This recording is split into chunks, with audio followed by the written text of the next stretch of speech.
गणेश की वंदना कर, दिन के स्वामी मंगल देव श्री राम भक्त हनुमान तथा उनके स्वामी श्री राम की आराधना कर, इष्ट देव का ध्यान धर, गुरुजनों को नमन कर, अभिनंदन करते हैं आपका वरुण स्टोर द्वारा प्रस्तुत आज के दैनिक पंचांग। यह दैनिक पंचांग हम नित्य प्रस्तुत किया करते हैं और इसमें डेटा जो भी प्रयुक्त होता है वह दृक पंचांग से लिया जाता है। छवि तथा ध्वनि गूगल से ली जाती है और यह प्रस्तुति आप तक यूट्यूब के माध्यम से हम सफलपूर्वक पहुंचा पाने में समर्थ होते हैं। जिस प्रकार पंचांग के 5 अंग होते हैं उसी तरह से इस भाग के भी, इस प्रस्तुति के भी, इस दैनिक पंचांग के भी 5 भाग हैं। और पहला भाग मुहूर्त, पंचांग मुहूर्त और ग्रहों के गोचर से संबंध रखता है और इसी पहले भाग में से पंचांग और मुहूर्त को लेकर आपके सुझाव के अनुरूप इस पंचांग का लघु रूप आपके समक्ष हम नित्य प्रस्तुत करते रहेंगे। दूसरा भाग नक्षत्र से संबंध है, जिसे ताराबलन कहते हैं, यानी चंद्रमा जिस नक्षत्र में जन्म कुंडली में हो और आज जिस राशि नक्षत्र में भ्रमण कर रहे हैं उसके अनुसार कैसे दिन होने के संकेत आज का तारा क्या कहता है। यह नवतारा चक्र पद्धति पर आधारित है ताराबलन और उसके अनुसार हम जातक के पूरे जीवन काल के लिए ग्रहों की शुभता और अशुभता पर, सभी ग्रहों की शुभता और अशुभता जान विस्तृत चर्चा प्रस्तुत। तीसरा भाग चंद्र बलन जिसे कहते हैं, यानी चंद्रमा जिस राशि में जन्म कुंडली में है और आज भ्रमण कर रहे हैं उसके अनुसार क्या दिन की शुभता और अशुभता के संकेत क्या है विभिन्न राशियों के अनुसार विस्तृत चर्चा प्रस्तुति में करेंगे। और चौथा भाग महत्वपूर्ण भाग चौघड़िया। आज का चौघड़िया क्या कहता है। चौघड़िया एक प्रकार का मुहूर्त ज्योतिष है जिसके अनुसार हम शुभ और अशुभ काल जान सकते हैं और यह सभी कार्यों के लिए उपयोगी हुआ करता है, चाहे वो दैनिक कार्य हो, पूजा पाठ हो, जब तक साधना हो, पहली बार किए जाने वाले कार्य हो, ग्रहों से संबंधित कार्य हो और ऐसे सभी कार्य जिसमें हम शुभता की अपेक्षा करें, परिणाम की अपेक्षा शुभता की, वैसे सभी कार्य यानी सभी एक तरह से हो गए, सभी कार्यों के लिए यह उपयुक्त होता है। इस पर विस्तृत चर्चा हम प्रस्तुति में करेंगे और यह काफी उपयोगी है और यह ज्ञानवर्धक। पांचवा और अंतिम भाग अंकों का हमारे जीवन में अहम भूमिका अदा होती है। जन्म से लेकर मृत्यु तक हम अंकों के साथ ही रहते हैं। अंक ही हमारे विभिन्न जो हमारे विभिन्न पहलुओं के, या कहें कि हर हर जगह पे, हर पग पग पर अंकों की भूमिका होती है। हम कोई काम करते हैं तो हमारी जो गुणवत्ता है वह भी अंकों से ही जानी जाती जाती है। अंक हमारे लिए संतुलन का काम करते हैं, ऊर्जा का कार्य देते हैं, इसलिए अंकों की महत्ता हमारे जीवन में अत्यंत महत्वपूर्ण और ऐसे में अंकों को जानना अत्यावश्यक। यह प्रस्तुति 2 भाग, पहला अंक के बारे में जानने का ये संबंध और दूसरा आज किसी भी तिथि को, किसी भी माह के किसी भी तिथि को जन्मे जातक के लिए दिन के संग अंक आज शुभता और अशुभता के संबंध में क्या कह रहे हैं। तो ये 5 भाग आपके, पांचों भाग महत्वपूर्ण होने वाला है, रोचक होने वाला है, ज्ञानवर्धक होने वाला है और उपयोगी। इसलिए कहीं जाइएगा नहीं, शुरू से अंत तक हमारे साथ बने रहिए। हम शीघ्र त्वरित गति से आपको ले चलेंगे अपने प्रस्तुति और प्रस्तुति में जाने के पूर्व, क्योंकि पंचांग से संबंध यह रखता है, थोड़ी चर्चा पंचांग की। पंचांग हमारे जीवन में, जैसा हम जानते हैं, शुभ और अशुभ मुहूर्त तो जरूर बताता है, लेकिन इसकी महत्ता कहीं अधिक है। यह हम सबकी निर्णय क्षमता को सुदृढ़ करता है, आत्मबल बढ़ाता है पंचांग प्रकृति और ब्रह्मांड की ऊर्जा के साथ संतुलन स्थापित करने में सहायक होता है, जिससे जीवन में शांति, समृद्धि और सकारात्मकता का संचार होता है। अतः पंचांग का अनुसरण करके हम अपने जीवन को अधिक सफल और समृद्ध बना सकते हैं। तो चलिए आइए पंचांग की महत्ता को देखते हैं। हम सब पंचांग का अनुसरण करें और कर अनुसरण करके जीवन में शांति, समृद्धि और सकारात्मकता का संचार सुनिश्चित करते हुए जीवन को अधिक सफल और समृद्ध। साथ ही साथ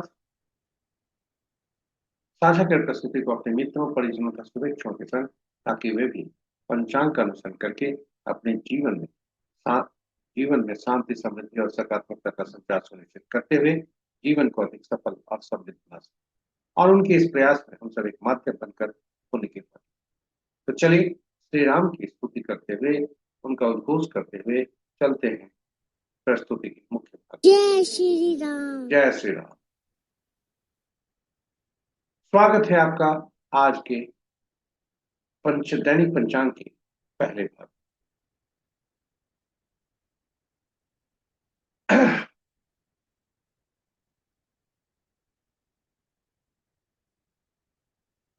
आज का दिनांक 25 नवंबर 2025, माह मार्गशीर्ष, पक्ष शुक्ल, शाका संवत 1947 विश्व बसु, विक्रम संवत 2082 कलायुग पर कलयुग का 5126।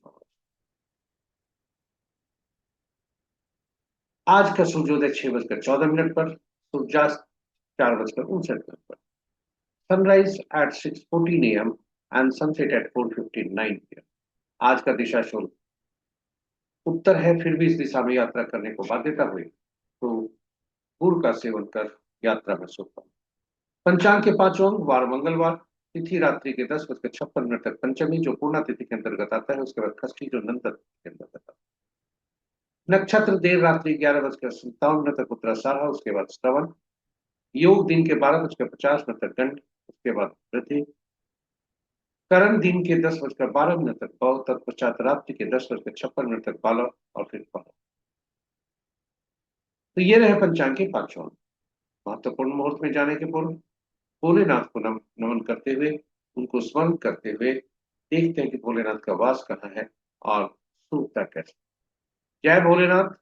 ओम नमः। ओम नमः शिवाय। जब तक भोले पंचमी तिथि है, भोलेनाथ कैलाश पर होते हैं, जो कि सुख पर व्रत है, और उसके बाद खष्टी तिथि में वृषारूढ़ पर सवार होते हैं भोलेनाथ, जो अभिष्ट सिद्धि के लिए काफी उपयोगी होता है।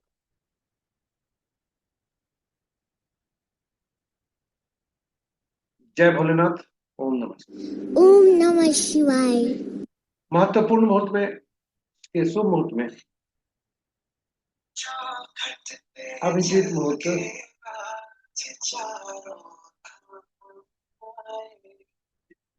अभिजीत मुहूर्त के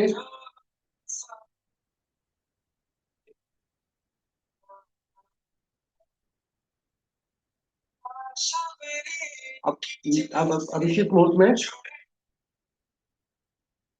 अभिषेक मुहूर्त के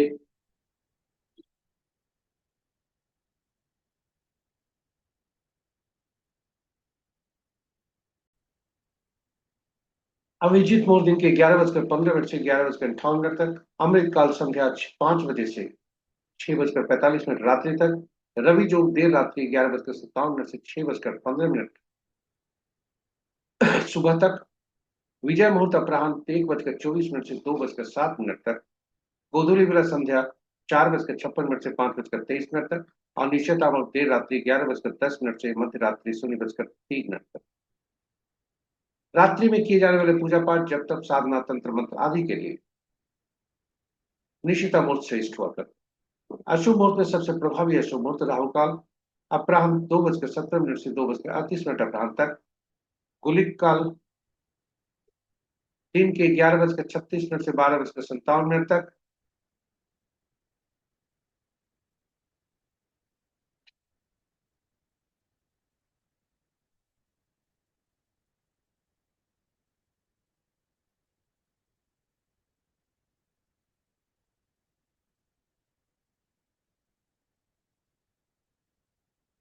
अशुभ मुहूर्त में सबसे प्रभावी अशुभ मुहूर्त राहु काल 2:17 से 3:38 तक, गुलिक काल दिन के 11:36 से 12:57 प्रांत तक, यमगन प्रातः 8:56 से 10:16 तक, और वर्ज मुहूर्त दो भागों में।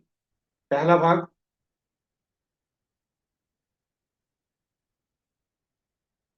पहला भाग प्रातः 6:35 से प्रातः 8:19 तक, और दूसरा भाग कल भोर में 4:13 से 5:56 तक, यानी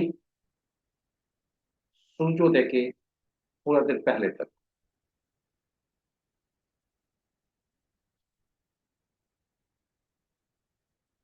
ये रहे हमारे शुभ और अशुभ ग्रहों की आकाशीय स्थिति को देखें तो अंश के अनुसार चंद्रदेव, बुधदेव, बृहस्पति देव, शुक्र देव और शनि देव, ये सभी कमजोर अवस्था में है, बाल्यावस्था या वृद्धावस्था। चंद्रदेव मकर राशि में आ चुके हैं, इसलिए ये कमजोर है। वहीं मंगल देव मजबूत स्थिति में है, अस्त स्थिति में है, अपनी अपनी ही राशि में है। बुधदेव वक्री और अस्त होते हुए उनका राशि परिवर्तन हुआ है, तुला राशि में आया है, अंश का ह्रास कर रहे हैं, इसलिए ये वृद्धावस्था में है। बृहस्पति देव भी बकरी हैं और अंश का ह्रास कर रहे हैं, और ये शून्य अंश पर चल रहे हैं, इसलिए बाल्यावस्था। शुक्रदेव 28 अंश होकर ये राशि परिवर्तन करने वाले हैं, इसलिए तुला से ये वृश्चिक में जाएंगे अपनी ही राशि से, इसलिए वृद्धावस्था में है। और शनि देव भी अंश अपने अंश का ह्रास करते हुए शून्य अंश पर है, इसलिए ये बाल्यावस्था। इसलिए ज्यादा ग्रह कमजोर से। राशि के अनुसार यदि देखें तो मित्र राशि में 4 ग्रह, शत्रु राशि में 1 ग्रह, सम राशि में 2 ग्रह और अपनी राशि में 2 ग्रह हैं। और ये अपनी राशि में जो ग्रह हैं वे हैं मंगल देव और शुक्र।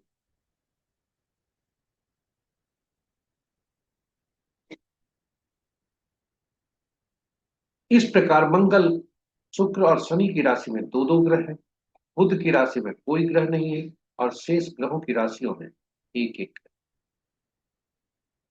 नक्षत्र के अनुसार यदि ग्रहों की स्थिति को देखें तो मित्र नक्षत्र में 1 ग्रह, शत्रु नक्षत्र में 2 ग्रह, सम नक्षत्र में 4 ग्रह और अपने ही नक्षत्र में 2 ग्रह। आज किसी भी नक्षत्र या राशि का आपस में परिवर्तन नहीं। इस प्रकार बृहस्पति देव के नक्षत्र में 4 ग्रह, केतु चंद्र मंगल के नक्षत्र में कोई ग्रह नहीं, और शेष ग्रहों के नक्षत्र में एक एक ग्रह। आज कोई किसी ग्रह का राशि परिवर्तन नहीं। इस प्रकार हमारे पहले भाग की प्रस्तुति यहाँ पर समाप्त होती है। आपको हम ले चलते हैं दूसरे भाग।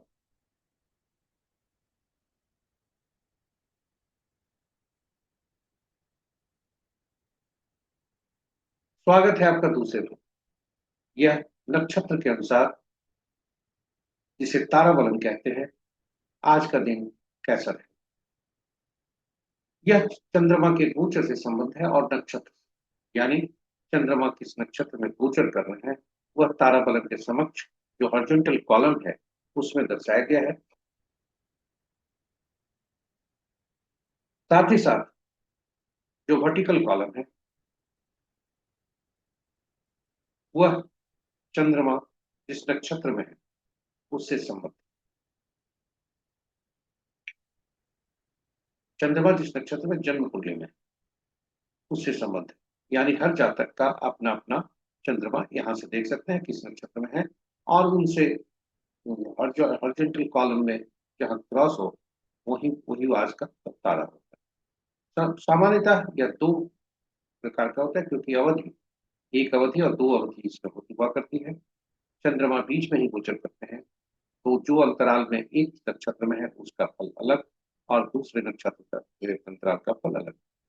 कुल 9 स्थितियां बन सकती है जब आपका तारा आज का जन्म, संपत्ति, विपत, क्षेम, प्रत्यय, साधक, नैधन्य, मित्र और अति मित्र में। जब भी आज का तारा सात संपत, क्षेम, साधक, मित्र और अति मित्र में हो तो वह अशुभता का संकेत देता है। जन्म, विपत, प्रत्यय और नैधन्य अशुभता के संकेत देते हैं। जब भी अशुभता के संकेत में आज का तारा यदि आपका होता है तो शुभ कार्यों को आपका करना निषेध है, नहीं करना चाहिए, उसे टालना चाहिए। और जो कार्य आरंभ हो चुके हैं उसे जारी रख सकते हैं, लेकिन दैनिक कार्यों में सावधानी बरतने की आवश्यकता है। वही संपत्ति, क्षेम, साधक, मित्र और मित्र है, यदि आपका तारा है, फिर आपके लिए शुभता के संकेत है। आप नए कार्य को भी आरंभ कर सकते हैं और योजनाबद्ध तरीके से जो कल करने वाले कार्य है, जो आगे करने वाले कार्य है, उसका भी अगर संभव हो तो निष्पादन कर सकते हैं। यह तारा बल मूलतः नौ तारा चक्र पद्धति पर आधारित है और नौ तारा चक्र पद्धति इसके अनुसार हम ग्रहों के पूरे जीवन काल में सभी ग्रहों के बारे में, सभी नक्षत्रों के बारे में हम जान सकते हैं, शुभता और अशुभता। और जब यह जान जाते हैं तो पूरे जीवन काल में दशा महादशा का फल कैसा होगा, कब कब शुभ दशा लगेंगे, कब अशुभ दशा लगेंगे, परेशानी वाले चुनौती भरे दशा हो सकते हैं, और कब कौन से नक्षत्र हमारे अच्छे हैं, कौन से मित्र हमारे अच्छे हो सकते हैं, हमारे लिए मददगार हो सकते हैं, कौन से हमारी समस्या लेकर आ सकते हैं, ये सभी हम जान सकते हैं। क्यों? यह इसकी विस्तृत प्रस्तुति हमने अलग से रखी है यूट्यूब पर, आप उसे संदर्भित कर सकते हैं। संक्षेप में हम कहें कि नव तारा चक्र पद्धति इस सिद्धांत पर आधारित है कि ग्रहों के मन नक्षत्र हुआ करते हैं, नक्षत्र के ग्रह अपना फल नहीं देते, नक्षत्र ही ग्रह के फल देते हैं। ऐसी स्थिति में 27 नक्षत्र 9 ग्रह, कौन से नक्षत्र किस ग्रह के फल देंगे, इसके लिए सभी 27 नक्षत्रों को 9 नक्षत्र की श्रेणी बनाकर 3 श्रेणी में रखें और ये तीन तीन श्रेणियों में रखकर ग्रहों को महादशा के क्रम में रखा गया। पहला ग्रह केतु, दूसरा शुक्र, तीसरा सूर्य, चौथा चंद्रमा, पांचवा मंगल, छठा राहु, सातवां बृहस्पति, आठवां शनि, नौवां बुध। और इस प्रकार ग्रह नक्षत्रों को, पहला नक्षत्र जो हुए हर श्रेणी में से पहला, 10वां, 19वां, इनको केतु देव, इनके स्वामी केतु देव बने, ये केतु देव को फल देंगे। वहीं दूसरा 11वां 20वां नक्षत्र शुक्र के, तीसरा 12वां 21वां सूर्य के, चौथा 13वां 22वां चंद्रमा के, पांचवां 14वां और 23वां मंगल के, छठा छठा 15वां और 24वां राहुदेव के, सातवां 16वां राहुदेव का, छठा 15वां और 24वां बृहस्पति देव का, सातवां 16वां और 25वां शनि देव का, आठवां 17वां और 26वां और बुध देव का 9, 18वां 27वां नक्षत्र सब परिणाम देंगे, उनसे संबद्ध हुए, इनके स्वामी। और यह सूची आपके के लिए इस प्रकार बनी। अब ग्रहों, अब फल कैसे होते हैं? तो चंद्रमा जिस नक्षत्र में जन्म कुंडली में हुआ होता है, जातक किसी भी जातक का, हम फलित वहां से करते हैं। और जब वहां से फलित करते हैं, यानी हम वह जो उनके स्वामी बनते ग्रह, वह पहला ग्रह बनते, और वहां से घड़ी की सुई की दिशा में हम चलते हैं, आगे बढ़ते, और आगे बढ़ने के क्रम में पहला ग्रह, दूसरा, तीसरा, चौथा, पांचवा, छठा, सातवां, आठवां, नौवां ग्रहों को हम आइडेंटिफाई करते हैं, चिन्हित कर लेते हैं। तो पहला जो दूसरा ग्रह है, दूसरा, चौथा, छठा, आठवां, नौवां, ये ग्रह शुभकारी हो, पहला, तीसरा, पांचवा, सातवां ग्रह अशुभकारी हो। तो ग्रहों की पहचान इस तरह से हो जाती है, जैसे आज का दिन देखें, मंगल दिन है, तो मंगल के नक्षत्र से यदि हम आरंभ करते हैं, तो मंगल का नक्षत्र क्या क्या है? मंगल से दूसरा ग्रह राहु, और राहु, शनि, केतु, सूर्य और चंद्र, ये शुभकारी हुए, शेष अशुभकारी। तो ग्रह को तो पहचान लिया, और उसी तरह से जो शुभकारी ग्रह है, शुभकारी ग्रह है, उनके नक्षत्रों की पहचान भी हो गई। और इस प्रकार हम कह सकते हैं वो नक्षत्र हमारे लिए शुभकारी हो सकते हैं, अशुभकारी हो सकते हैं। साथ ही जन्म कुंडली में हम देखेंगे कि हमारे जो ग्रह हैं वो किसके नक्षत्र में बैठे, उनके नक्षत्र स्वामी को वो कैसा फल, उनके अनुसार फलित करते। मित्र जो हम बनाते हैं, पार्टनर बनाते हैं, उसमें हम देखते हैं कि हमारा जो मित्र है, होने वाला मित्र है, वह किस नक्षत्र में जन्म लिया है। यदि हमारे अशुभ नक्षत्र में जन्म लिया है तो संकेत हमें अशुभता के, अग्रिम में ही मिलते हैं, वहीं शुभता के भी मिलते हैं। और इस प्रकार यदि हम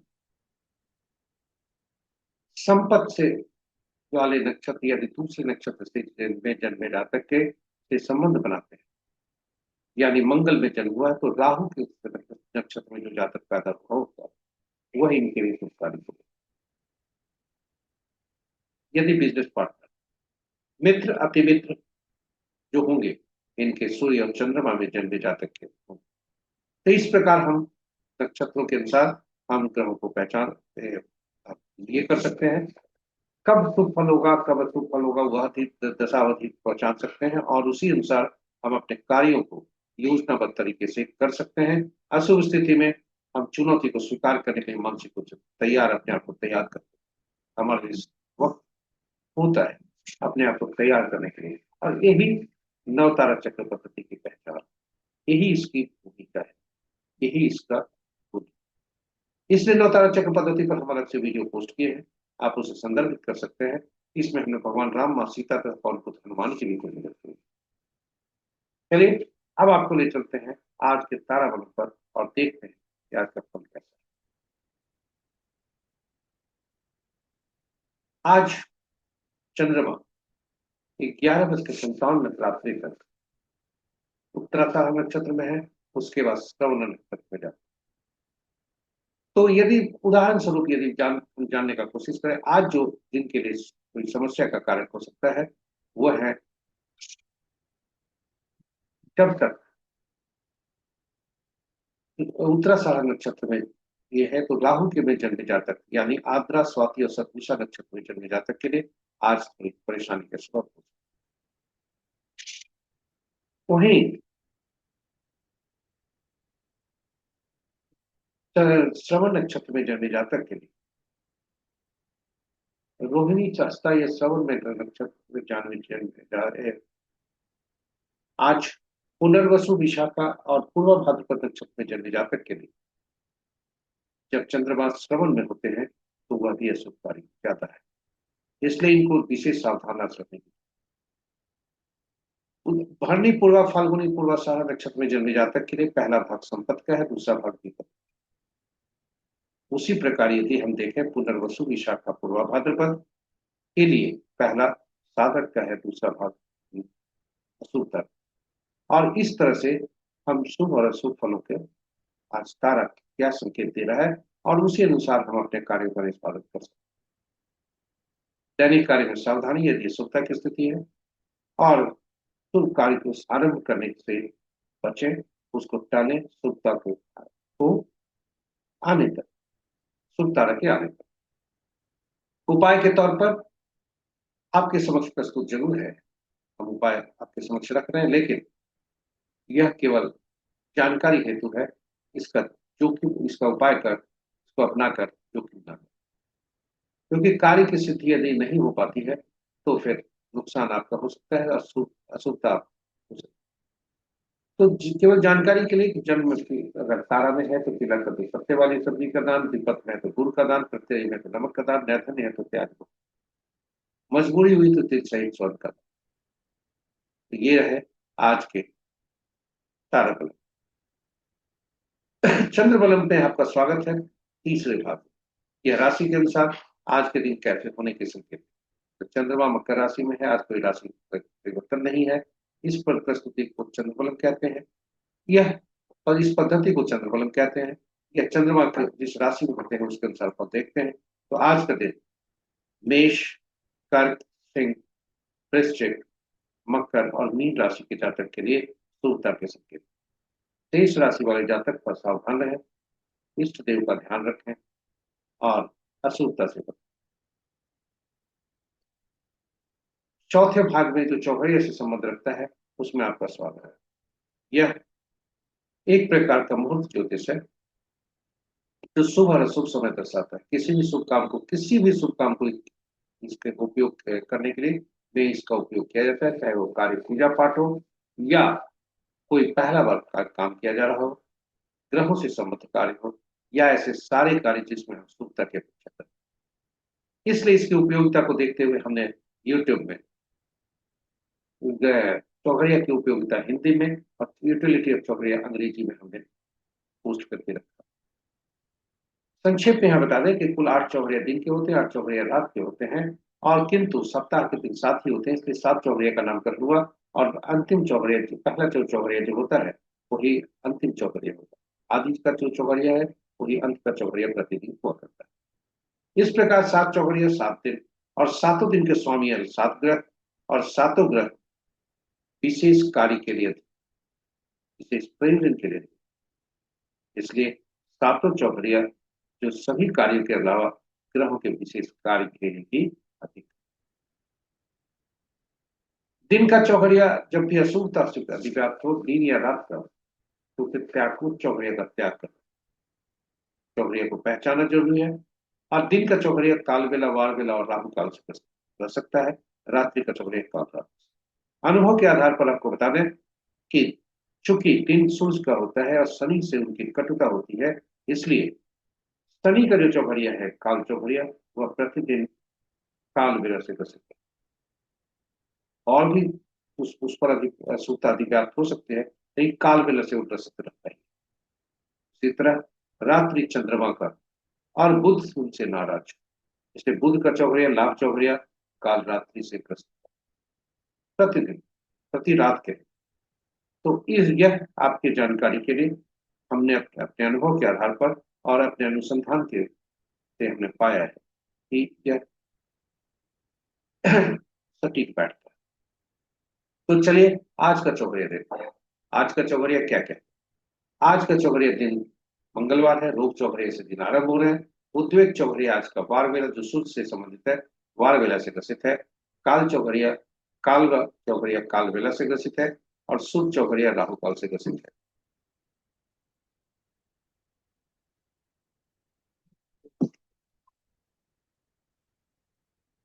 शुभ चौघड़िया राहु काल से ग्रसित है, और रात्रि का चौघड़िया जो 6:38 से 8:18 तक लाभ चौघड़िया है, वह ही काल रात्रि से ग्रसित है। तो इन चौघड़िया का परित्याग कर हमको आगे बढ़ना चाहिए और कार्य करना। ये रहे हमारे चौथे भाग की प्रस्तुति। 5वें भाग में आपका स्वागत है। अंकों के अंक में हम जन्म लेते हैं, अंकों के साथ ही हम खेलते बढ़ते हैं, और अंक के साथ ही हम फलते फूलते। अंक हमारे हमारे लिए प्रतिस्पर्धा, हमारे परफॉर्मेंस, हमारे सभी चीज के सूचक अंक। उम्र बढ़ती है अंक से ही नापे जाते। हमारा जो जो भी और आगे के कक्षा में बढ़ते हैं, वह हर उत्थान का या हर पतन का अंक से ही उसकी गणना की जाती है। तो अंक हमारे लिए बहुत ही महत्वपूर्ण है, और अंकों को जानना पहचानना नितांत आवश्यक, क्योंकि अंक हमारे जीवन में शुभता लाते हैं, अशुभता लाते हैं। अंक केवल अंक ही नहीं होते, इनके पास ऊर्जा शक्ति होती है, क्योंकि ये ग्रहों से संबंधित है। इसलिए अंक आजकल तो वास्तु में भी अंक प्रयोग होने लगे। अंक से वास्तु में हम जान सकते। तो चलिए थोड़ा सा अंकों को जानना पहचानना और बहुत आसान है, जरूरी भी है और आसान भी है, क्योंकि अंक ज्योतिष में 1 से 9 तक ही अंक प्रयोग होते हैं, इसलिए इन्हें पहचानना कितना आसान। एक शून्य को गणना में नहीं लेते, क्योंकि शून्य अनिश्चितता को दर्शाता है। और 1 से 9 तक के अंक को देखें तो 5वां अंक ऐसा होता है जो मध्यस्थता का काम करता है, बीच का काम करता है, तुलन का काम करता है। यह 5 से पहले अंक आने वाले अंकों को और 5 के बाद आने वाले अंकों को संतुलित करके, तो 1 से 9 तक ये एकल अंक में ही प्रयोग होते हैं। और यदि 2 अंक या 2 से ज्यादा अंक जब भी हमारे पास आ जाए, तो उनमें प्रयुक्त सभी अंकों को जोड़कर एकल अंक में परिवर्तित कर लिया जाता है। यह अंक ज्योतिष का बेसिक मूल सिद्धांत। अब अंक ज्योतिष अंकों के बारे में थोड़ा जाने। हर अंक एक ग्रह से शासित, 1 सूर्य से, 2 चंद्रमा से, 3 बृहस्पति से, 4 राहु से, 5वां बुध से, 6ठा शुक्र से, 7वां केतु से, 8वां शनि से, और 9वां मंगल। यानी 1 से 9 ग्रह और 1 से 9 अंक और 9 ग्रह, इन सभी अंकों का संबंध ग्रहों से हो जाता है। स्वाभाविक है, हर ग्रह की अपनी अपनी तत्व होते हैं, अपनी अपनी ऊर्जा होती है। जन्मतिथि में जो अंक हमारे पास मिसिंग है, जो नहीं उपलब्ध है, ईश्वर ने हमें नहीं नवाजा उन अंकों से, उन ग्रहों की जो ऊर्जा होती है उसकी कमी। और ईश्वर तो हमें नवाज दिया जो कुछ अंकों से, और हम अंकों ऐसे अंकों का व्यवस्था कर उस ऊर्जा को प्राप्त कर। अंक ज्योतिष का ये भी काम है, मिसिंग अंकों को पहचान। साथ ही साथ कुछ अंक ऐसे भी हो सकते हैं जो बहुत बार रिपीट हो। ऐसी स्थिति में उस ग्रह से संबंधित तत्व ऊर्जा हमारे शरीर में अधिक हो सकती है। उदाहरण स्वरूप यदि शरीर में कैल्शियम की अधिकता हो जाए तो क्या हो, नुकसान हो सकता है। तो वैसे तत्वों की अधिकता हो जाए फिर नुकसानदायक होता है।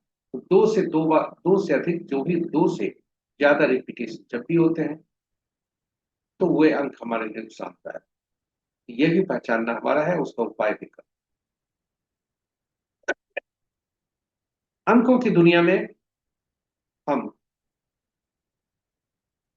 अंकों की दुनिया में अंकों की उपयोगिता, अंकों ग्रहों की उपयोगिता के अनुसार एक सभी अंकों को विशेष नाम से पुकारा जाता है। एक को राजा से, सरकार से, या अगर अधीनस्थ कर्मचारी कोई नौकरी करने वाला व्यक्ति है तो उसके लिए बहुत। दो नंबर चंद्रमा से शासित है, रानी से, पार्टनर से। तीन बृहस्पति से संबंधित है, गुरु से या सलाहकार से। चार राहु से है, शरारती तत्वों से, डिप्लोमेटिक हाईली डिप्लोमेटिक पर्सन से, व्यक्ति से, झूठ बोलने वाले व्यक्ति से, इल्यूजन में रखने वाला व्यक्ति से। राहु, चार नंबर। पांच बुध, राजकुमार, कुमार भी कह सकते हैं, राजकुमार। छह शुक्र से संबंधित है, जो कि सुख सुविधा का है, वो विलास का है, इसलिए मंत्री से और सुख सुविधा प्रदान करने वाले व्यक्ति। सात केतु है, धर्मगुरु या ऐसे व्यक्ति जिन्हें ईश्वर द्वारा, यूनिवर्स द्वारा भविष्य में घटने वाली घटनाओं का पूर्वाभास।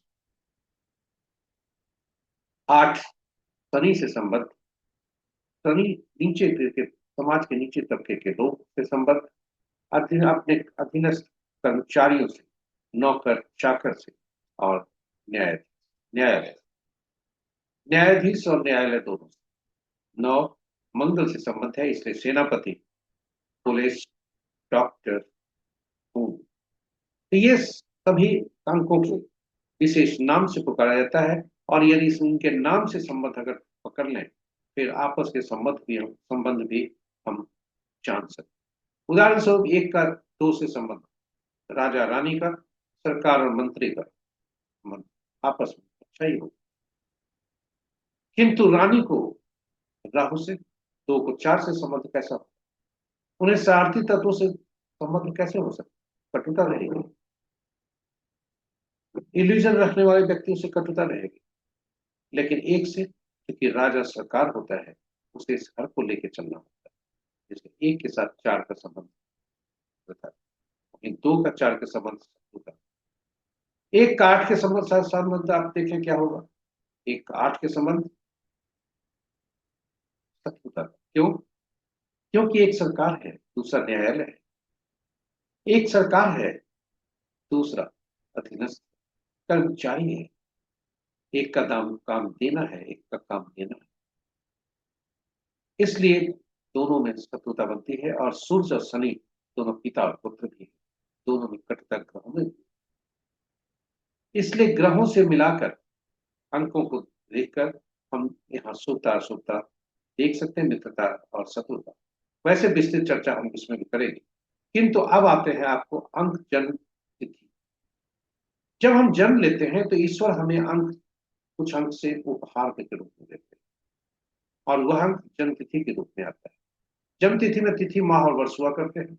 तिथि एक और दो अंकों का हो सकता है, माह भी एक और दो अंकों का हो सकता है, और वर्ष चार अंकों। और मूल सिद्धांत अंक ज्योतिष का कि जब भी दो या दो से ज्यादा अंकों के समूह हमारे पास मिले तो हम सबसे पहला काम करते हैं तो उसे एक अंक में परिवर्तित करते हैं।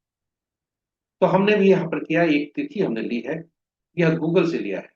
यह तिथि किसी महान हस्ती का जिनका आज जन्म तिथि है उनका लिया है, 25 नवंबर 1978। और ऐसे व्यक्ति का लिया है, उनका हमने आज करा। और यह तिथि जो लिया है केवल एक्सरसाइज पर्पस के लिए लिया है, उद्देश्य एक्सरसाइज पर्पस है, न कि इससे कोई लाभ कमाना, और न इस पर हम कोई टीका टिप्पणी करेंगे कि खाली इस पर कोई कंसल्टेशन। तो आप ना इनका जो देखें तो 25 को एक अलग में परिवर्तित किया तो 7 हुआ, 11 को एक अलग में परिवर्तित किया 2 हुआ, और फिर 1978 को एक अलग में परिवर्तित किया 7। साथ ही साथ 16 सभी अंकों को जोड़ा 16 हुआ, उन अंकों को भी जोड़ेंगे तो 7। तो मूलांक जो बनता है वह हमारा जन्म तिथि से बनता है, केवल तिथि को लेकर, और तिथि को लेकर परिवर्तित किए तो 7 बना। और भाग्यांक जो बनता है तिथि माह और वर्ष तीनों को लेकर, वह भी 7 होता है। और एंजल नंबर जो निकलता है वह केवल वर्ष के अंकों को एक अंक में परिवर्तित कर, तो एक पुरुष के लिए 11 उसमें से घटा देते हैं, 11 से उसमें उस अंक को घटाते हैं, और महिला के लिए 4 उसको, और पुनः एक अंक में परिवर्तित कर, तो वह भी 2 होता है। और ये तो रहा मूलांक, मेरा हमारा आंतरिक भविष्य, आंतरिक व्यक्तित्व बताता है। भाग्यांक हमारा भविष्य बताता है। एंजल नंबर वातावरण बताता है। और एटीट्यूड नंबर, अचीवमेंट नंबर जो तिथि और माह को जोड़कर बनता है, वो हमारा बाहरी व्यक्तित्व बताता है। तो आप देखें, इस व्यक्ति का मूलांक 7 है, भाग्यांक 7 है, और एंजल नंबर 2 है, और एटीट्यूड नंबर 9।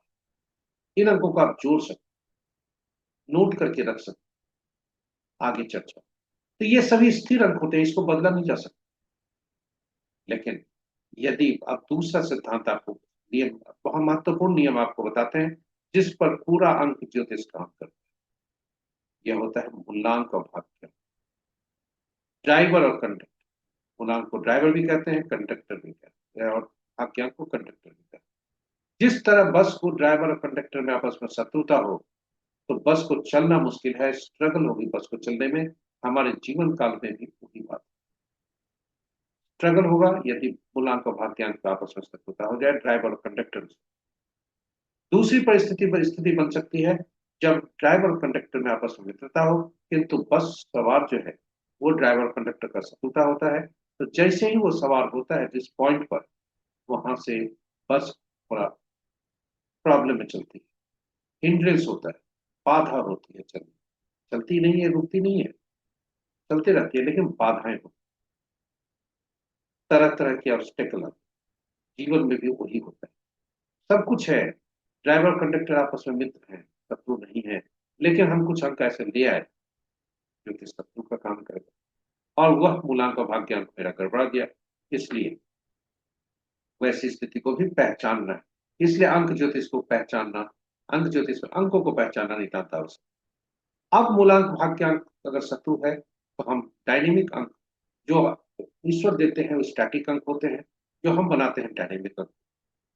डायनेमिक अंक को बदला जा सकता है, स्टैटिक अंक को बदला नहीं जा सकता। लेकिन डायनेमिक में भी स्टैटिक अंक हो सकते हैं जो कि कभी बदला नहीं जाता, शायद ही कभी बदलता है, रेयरेस्ट ऑफ रेयर। और वही अंक यहाँ काम करते हैं, वो अंक होता है नामांक। क्योंकि ये धरती पर जब हम पैदा होते हैं तो दूसरे ईश्वर जो होते हैं, माता पिता, हमारे दादा दादी, ग्रैंडफादर्स, ये नाम तय करते हैं।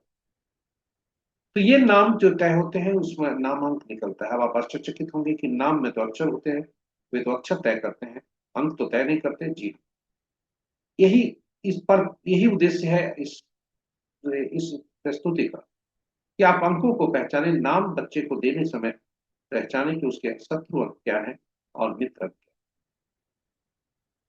ताकि उसका जीवन स्ट्रगल में नहीं है। तो शत्रु नाम, नाम के जो है जितने भी नाम होते हैं, अंक अक्षर होते हैं, उनके अंकीय मूल्य होते हैं। और आपको यहाँ बता दें, आज जो जन्म तिथि है, आज जिसका जन्म तिथि हमने लिया है, वह अभिनेत्री राखी सावंत, आज उनकी जन्म तिथि है। राखी सावंत को जन्म तिथि की हार्दिक शुभकामनाएं।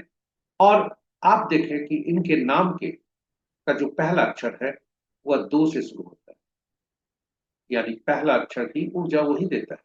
इससे एक सूत्र यहां भी लगता है कि मूलांक और भाग्यांक का नाम का पहला अक्षर शत्रु अंक नाम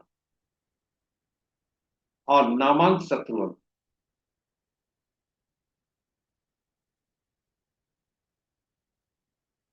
तो नाम के अक्षरों से हम इसे ठीक कर सकते हैं। अब आप जानना चाहेंगे शत्रु अंक कौन कौन। चलिए, शत्रु अंक आप,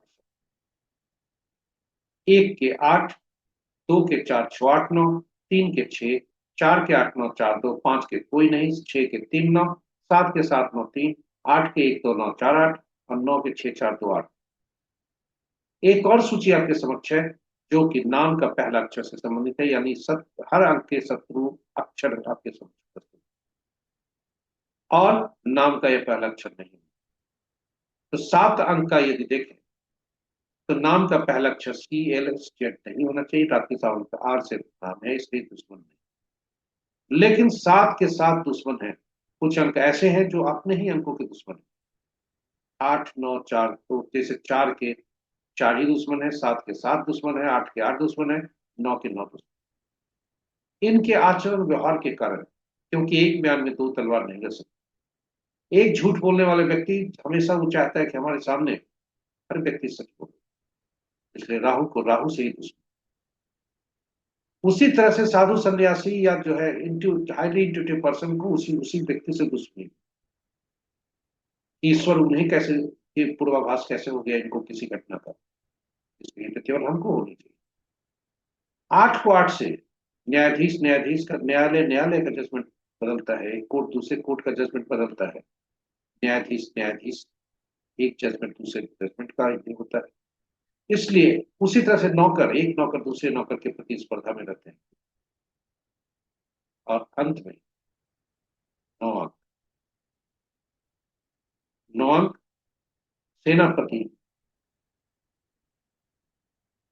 सेनापति, दूसरे सेनापति, खून खून से। तो ये सभी अंक आपके, ये देखें 7 अंक, यहाँ पे 7 अंक का दुश्मन है, इसलिए यहाँ पर संतुलन का नंबर अंक होना चाहिए। 4 शत्रु अंक नहीं है, 4 अंक के दुश्मन 8 9 4 2 है, 7 नहीं, इसलिए यह तटस्थ अंक के लिए उपयोगी हो सकता। अब पर्सनल ईयर कैसे निकालते हैं, यह साल कैसे बीतने वाला है। तो वर्ष जो जन्म तिथि है उससे वर्ष को निकालकर वर्तमान वर्ष को जोड़ते हैं और तब यह देखते हैं कि यह मूलांक और भाग्यांक का शत्रु अंक है। साथ ही साथ जो हमारा रनिंग एज है वह क्या स्थिति बताता है। तो आप देखें कि 7 जो इनका है, 9 आ रहा है इन पर्सनल ईयर, और ये 7 का दुश्मन। साथ ही साथ रनिंग एज भी 3 है जो कि 7 का दुश्मन है, इसलिए यह संकेत देता है कुछ सावधानी पर। तो ये रहे, इसी प्रकार से हम दशा महादशा का भी फल को ज्योतिष के अनुसार निकाल सकते हैं। और अब आपको हम ले आए हैं आज के अंक क्या कहते हैं विभिन्न तिथियों को, जन्म जात को। तो आज का मूलांक 7, भाग्यांक 9 बनता है। 9 का संबंध देखिए आप किसी भी अंक से, केवल राजा और सरकार से संबंध, सेना को सरकार से मतलब जाता है। और परिवार में आप देखें 6 परिवार का भी सूचक है, और साथ ही साथ संतान से, वहां वो तटस्थ है, सुख सुविधा से तटस्थ।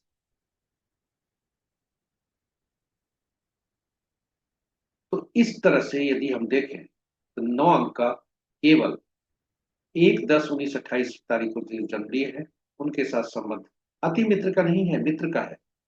क्योंकि राजा के साथ सेनापति जरूर उसका मित्र होता है, अति मित्र नहीं होता। अति मित्र सेनापति जब हो जाएगा तो राजा को डर भी है सेनापति से, इसलिए मित्र होते हैं। और खुद 9 9 का दुश्मन होता है। 5 अंक जो होता है जो राजकुमार का होता है वो सभी के साथ मित्रता का है, इसलिए तटस्थ अंक के साथ। 6 15 24 तारीख को, इसलिए 5 14 23 तारीख को जो जिस जातक का जन्म हुआ है और 6, 15, 24 तारीख को जिसका जन्म हुआ किसी भी माह का, उनके लिए दिन सामान्य नहीं। 1, 10, 19, 28 को जिसका जन्म हुआ है किसी भी माह का, उनके लिए दिन उत्तम होने की संभावना है। शेष अंक वाले, शेष तिथि वाले थोड़ा सावधान रहे, क्योंकि मंगल आ रहा है। मंगल कह रहा है सावधान रहने के लिए, वाद विवाद से दूर रहने के लिए, वाहन चलाते समय सावधानी बरतने के लिए, क्योंकि मंगल खुद ही